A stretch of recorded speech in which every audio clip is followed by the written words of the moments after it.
আমার স্ট্যান্ডার্ড 4-এর প্রিয় ছাত্রছাত্রী, আশা করি তোমরা সবাই ভালো আছো, সুস্থ আছো। আমরা দেখো নিচ্ছি এখন দেশ বিদেশের মহামানবগণ। দেশ বিদেশের মহামানবগণ থেকে আগে আমরা দুটো ক্লাস নিয়েছি। যে ক্লাসগুলো আমরা দেখতে পেয়েছি সক্রেটিসের কথা, জরাথুস্ট্রের কথা, আমরা ভক্তিবাদী সাধক কবিরের কথা জেনেছি। এখন দেখব অন্যতম ভক্তিবাদী সাধক গুরু নানক।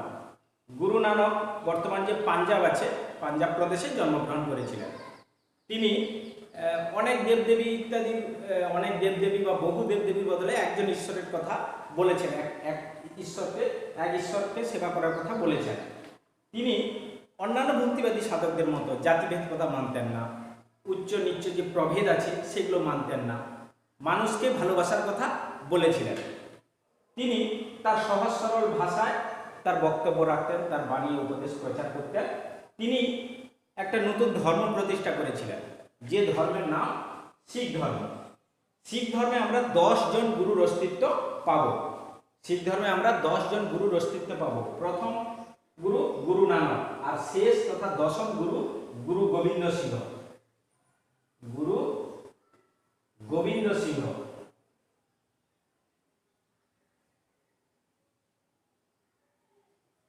গুরু গোবিন্দ সিং, ঠিক আছে।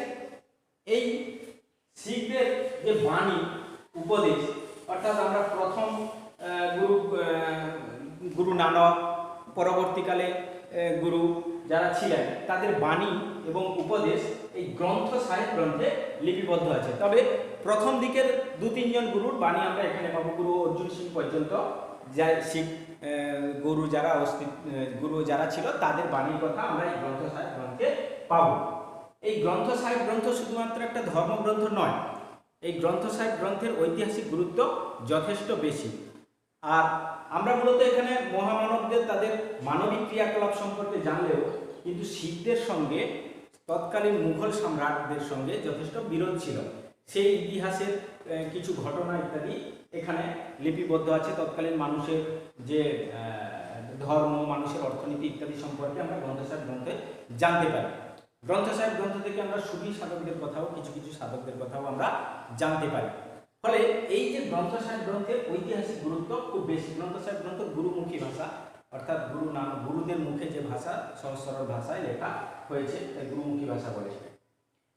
এরপরে দেখব অন্যতম ভক্তিবাদী সাধকের কথা, শ্রী চৈতন্য। পূর্ব ভারতে আমাদের বাংলায়, বর্তমানে বাংলার যে নদিয়ার নবদ্বীপ, মায়াপুর, এই দুটো স্থানে কোথায় শ্রী চৈতন্যের জন্ম তা নিয়ে কিছু বিতর্ক আছে। যাই হোক না কেন, নদিয়ার মায়াদ্বীপ এবং নবদ্বীপ এই দু জায়গাতেই শ্রী চৈতন্যের জন্ম এবং তার লীলাক্ষেত্র। শ্রী চৈতন্য সাধারণ মানুষ যারা অত্যাচারিত, লাঞ্ছিত কিংবা সমাজে যারা অপরাধী হিসাবে চিহ্নিত, তাদেরকে আপন করে নিয়েছিলেন। জগাই মাধবের কথা আমরা শুনবো, যারা সমাজে অপকর্ম করে বেড়াতো, তাদের কিন্তু শ্রী চৈতন্য আপন করে নিয়েছিলেন। শ্রী চৈতন্যের আকর্ষণে সাধারণ মানুষ, হাজার হাজার মানুষ আকৃষ্ট হয় এবং তারা বৈষ্ণব ধর্ম গ্রহণ করতে থাকে। শ্রী চৈতন্য একটা নতুন দিক দেখালেন, নগর কীর্তন।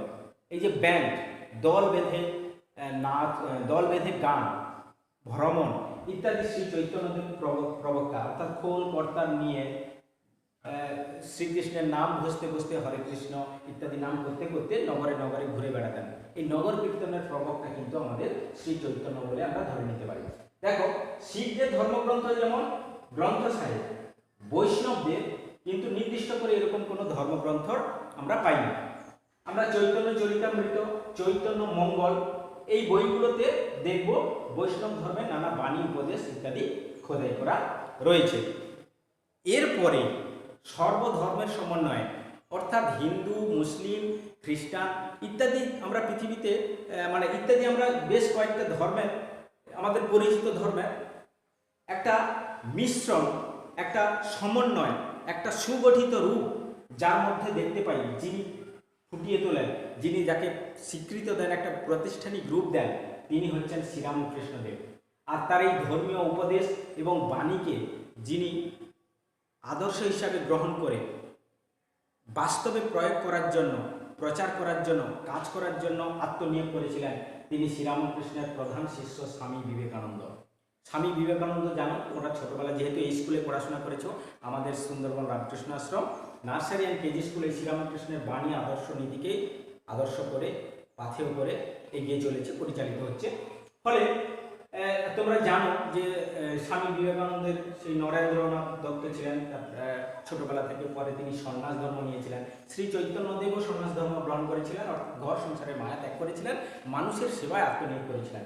স্বামী বিবেকানন্দও তাই, খুব বুদ্ধিমান স্টুডেন্ট হিসাবে, খুব বুদ্ধিমান, খুব ভালো মানুষ ছিলেন।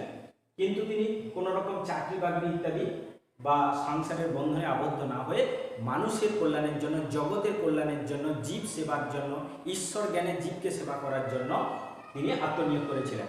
আর একটা কথা বলি, স্বামী বিবেকানন্দ কিংবা শ্রীরামকৃষ্ণ শুধুমাত্র যে ধর্মীয় দিক থেকে বা মানুষকে ভালো হওয়ার জন্য, সৎপথে আনার জন্য যেই নিজেদেরকে বিলিয়ে দিয়েছিলেন তা না।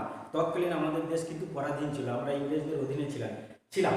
স্বামী বিবেকানন্দই বলেছিলেন যে আগামী 50 বছর অন্য সমস্ত অকেজ দেবতার পুজো বন্ধ করে ভারত মাতার পুজো করতে তিনি আহ্বান জানিয়েছিলেন, ভারত মাতাকে আরাধ্য দেবতা করতে বলেছিলেন।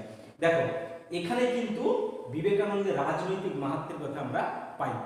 আমরা নেতাজি সুভাষচন্দ্রের কথা জেনেছি বা তোমরা জেনেছো বা আরো পরে জানবে, বিপ্লবীদের কথা জেনেছো, অন্যান্য বিপ্লবীদের কথাও জেনেছো। তারা কিন্তু প্রেরণা বা আদর্শ স্বামী বিবেকানন্দের থেকেই পেতেন। আর স্বামী বিবেকানন্দের কিংবা এই শ্রীরামকৃষ্ণের বিভিন্ন বাণী, উপদেশ ইত্যাদি, আমরা শ্রীরামকৃষ্ণের বাণী ও রচনা, গসপেল অফ শ্রীরামকৃষ্ণ, কিংবা স্বামী বিবেকানন্দের বাণী ও রচনা, কিংবা মায়ের কথা, মানে সারদা দেবী শ্রীরামকৃষ্ণ দেবের সহধর্মিণী, তা স্বামী বিবেকানন্দের বেলুড় মঠের যিনি কর্ণধার ছিলেন